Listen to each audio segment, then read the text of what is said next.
সৌভিক রয় এ কত সালের ব্যাচে পাস আউট হয়েছে কিংবা এখনো পড়ছে কিনা, এবং এর কলেজে অ্যাকচুয়ালি কি ঘটেছিল, মানে কি অভিযোগ আপনাদের কাছে এসেছিল এর নামে?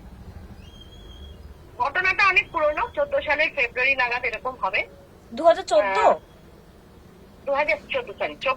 24 সালের ফেব্রুয়ারি এরকম হবে।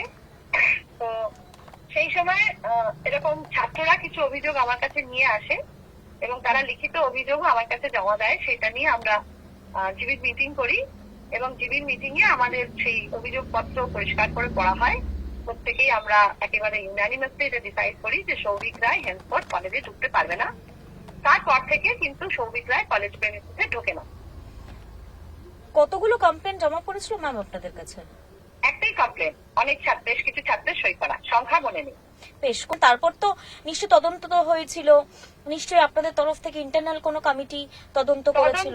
তদন্তের বিষয়টা নয়, বিষয়টা ছিল ওদের একদম ব্যক্তিগত জায়গা থেকে অভিযোগ ছিল যে সৌভিক রায় সম্পর্কে অভিযোগ ছিল।